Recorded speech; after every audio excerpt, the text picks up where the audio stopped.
റിയാസിന് ക്ഷണമില്ലാത്തതുകൊണ്ട് സർക്കാർ വീക്ഷിച്ചിരിക്കുകയാണ്. റിയാസിന് ക്ഷണമില്ല എന്നതാണ് പ്രധാനപ്പെട്ട ആരോപണം. കേരളത്തിന്റെ സമഗ്രമായിട്ടുള്ള വികസനം ലക്ഷ്യമിട്ടുകൊണ്ട് ബൃഹത്തായിട്ടുള്ള ധാരാളം പദ്ധതികൾക്കാണ് ഇന്ന് കൊച്ചിയിൽ പ്രധാനമന്ത്രി തുടക്കം കുറിക്കുന്നത്.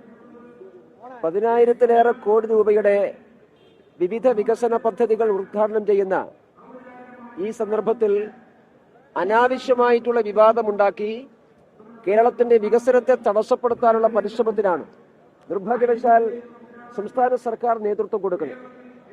പ്രധാനമന്ത്രിയുടെ പരിപാടി തീരുമാനിക്കുന്നത് കേരള BJP ഘടകമല്ല. പ്രധാനമന്ത്രിയുടെ പരിപാടി തീരുമാനിക്കുന്നത് പ്രധാനമന്ത്രിയുടെ ഓഫീസാണ്. സ്വാഭാവികമായിട്ടും പ്രധാനമന്ത്രിയുടെ ഓഫീസ് സംസ്ഥാന സർക്കാരുമായി ബന്ധപ്പെട്ടുകൊണ്ടാണ് പരിപാടിയുടെ വിശദാംശങ്ങൾ തീരുമാനിക്കുന്നത്. സംസ്ഥാന മുഖ്യമന്ത്രിയെ ഇന്നത്തെ ഔദ്യോഗിക പരിപാടിയിലേക്ക് ക്ഷണിച്ചിട്ടുണ്ട്. സംസ്ഥാന ഗവൺമെന്റിന്റെ തലവരെന്ന നിലക്ക്, സംസ്ഥാനത്തിന്റെ തലവരെന്ന നിലക്ക് മുഖ്യമന്ത്രിയെ ക്ഷണിച്ചു കഴിഞ്ഞാൽ അത് ഒഫീഷ്യലായിട്ടുള്ള ക്ഷണമാണ്. അപ്പൊ സംസ്ഥാന സർക്കാരിനെ അവഗണിച്ചു എന്ന് എന്തടിസ്ഥാനത്തിലാണ് പറയുന്നത്? രണ്ടാമത്തെ കാര്യം ഞാൻ മനസ്സിലാക്കുന്നത്, മുഖ്യമന്ത്രിയുടെ ഓഫീസുമായി ഈ കാര്യത്തിൽ ബന്ധപ്പെട്ടിട്ടുള്ളത് കേന്ദ്രമന്ത്രി നിതിൻ ഗഡ്കരിയുടെ വകുപ്പിൽ നിന്നാണ്. നിതിൻ ഗഡ്കരിയുടെ വകുപ്പാണ് ഈ ദേശീയപാത ഉദ്ഘാടനത്തിന്റെ വിഷയം ബന്ധപ്പെട്ടുകൊണ്ട് മുഖ്യമന്ത്രിയെ ക്ഷണിച്ചത്. അങ്ങനെയാണെങ്കിൽ മുഖ്യമന്ത്രിക്ക് ആ സമയത്ത് പറയാമായിരുന്നല്ലോ കേരളത്തിലെ പൊതുമരാമത്ത് വകുപ്പിന്റെ മന്ത്രിയെ കൂടി വിളിക്കണമെന്ന്. അത് പറഞ്ഞിട്ടില്ലല്ലോ. മുഖ്യമന്ത്രി ക്ഷണം സ്വീകരിച്ചതാണല്ലോ. ഒരെതിർപ്പും മുഖ്യമന്ത്രി നടത്തിയിട്ടില്ലല്ലോ.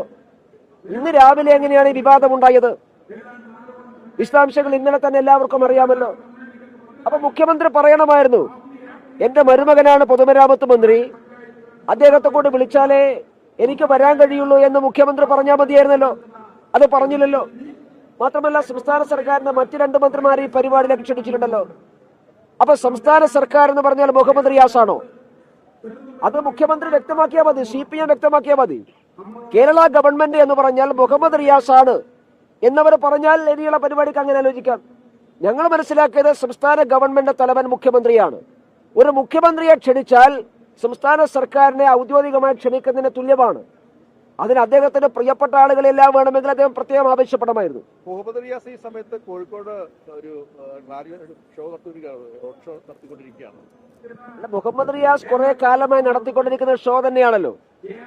ഇന്ന് രാവിലെ അദ്ദേഹം പറയുന്നത് ഞാൻ കേട്ടു, രാജ്യത്തിന്റെ ചരിത്രത്തിൽ ആദ്യമായിട്ടാണ് ദേശീയപാത വികസനത്തിന് വേണ്ടി സംസ്ഥാന സഹായം കൊടുക്കുന്നത്. മുഹമ്മദ് റിയാസിന് ആരാ ഇത് പറഞ്ഞു കൊടുക്കുന്നത്? കുറെ കാലമായി ഇവര് പറയുന്നതാണല്ലോ. സംസ്ഥാന സർക്കാരുകൾ ദേശീയപാത വികസനത്തിന് വേണ്ടി സ്ഥലം ഏറ്റെടുക്കാൻ സാമ്പത്തിക സഹായം കൊടുക്കുന്നത് കേരളം മാത്രമല്ല, ഉത്തർപ്രദേശ് 3000-ലേറെ കോടി കൊടുത്തിട്ടുണ്ടല്ലോ. അതുപോലെ തന്നെ മധ്യപ്രദേശ് കൊടുത്തിട്ടുണ്ടല്ലോ. ഈ ഏറ്റവും ഒടുവിൽ ഹരിയാന ഗവൺമെന്റ് 2000 കോടി കൊടുത്തിട്ടുണ്ടല്ലോ.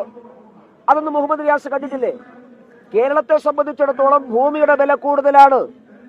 1 കിലോമീറ്റർ റോഡ് ഉണ്ടാക്കാൻ വേണ്ടി 100 കോടി രൂപ ചെലവ് വഴിക്കുമെന്ന് പാർലമെന്റിൽ നിതിൻ ഗഡ്കരി പറഞ്ഞിട്ടുള്ളതാണ്. അതിന്റെ അടിസ്ഥാനത്തിലാണ് ഭൂമി ഏറ്റെടുക്കേണ്ടത് 25% തുക ഞങ്ങൾ തന്നോളാമെന്ന് സംസ്ഥാന സർക്കാർ തയ്യാറായത്. അത് വലിയ ആനക്കാരമായി കൊണ്ടു നടക്കേണ്ട വടക്കു കിഴക്കൻ സംസ്ഥാനങ്ങൾ സൗജന്യമായിട്ടാണ് ഭൂമി ഏറ്റെടുത്ത് കൊടുത്തിട്ടുള്ളത്. അത് ഈ മുഹമ്മദ് റിയാസ് കാണുന്നില്ലേ? അപ്പൊ കഴിഞ്ഞ 10 വർഷമായി കേരളത്തിൽ സമാനതകളില്ലാത്ത ദേശീയപാത വികസനം നടക്കുന്നു. UPA ഗവൺമെന്റ് കാലത്ത് മുടങ്ങിപ്പോയ പദ്ധതിയാണ്. അന്ന് UPA ഗവൺമെന്റ് കാലത്ത് CPM-ന്റെ കൂടെ പങ്കാളിത്തമുള്ള ഗവൺമെന്റ് ഈ പദ്ധതി മുടക്കി. അതിനുശേഷം കേരളത്തിൽ 2014 ഈ ഗവൺമെന്റ് അധികാരത്തിൽ വന്നപ്പോ, കേന്ദ്ര ഗവൺമെന്റ് നരേന്ദ്രമോദി ഗവൺമെന്റ് വന്നപ്പോ 2014 ഈ പദ്ധതി വീണ്ടും പൊടിതെറ്റിയെടുത്തു. പക്ഷേ 2014-ലും 2016 വരെ 2 കൊല്ലക്കാലം കേരളത്തിൽ ദേശീയപാത വികസനത്തിനായി സമരം ചെയ്ത CPM-ആണ്. കേരളത്തിലെ ചില വർഗീയ സംഘടനകളെ ഇളക്കി വിട്ടുകൊണ്ട് സമരം ചെയ്യിച്ചത് CPM-ആണ്. 2016-ൽ സംസ്ഥാന സർക്കാർ മാറിയപ്പോ കേരളത്തിന്റെ വികസനത്തെ സംബന്ധിച്ച് കൃത്യമായ അജണ്ട കേന്ദ്ര ഗവൺമെന്റ് മുമ്പോട്ട് വെച്ചു. ദേശീയപാത വികസനം പൂർത്തിയാകാതെ മറ്റൊരു കാര്യവും നടക്കില്ല എന്ന് ബോധ്യം വന്നപ്പോഴാണല്ലോ ഈ യൂട്ടേൺ തിരിഞ്ഞത്. ലോകത്തെവിടെയായാലും ഏത് സമയത്തും 24 വാർത്തകളും ഓഗ്മെന്റഡ് റിയാലിറ്റി പാക്കേജുകളും എക്സ്പ്ലെയിനറുകളും വിശദമായി കാണാൻ ഞങ്ങളുടെ യൂട്യൂബ് ചാനൽ നിങ്ങൾക്ക് സബ്സ്ക്രൈബ് ചെയ്യാം.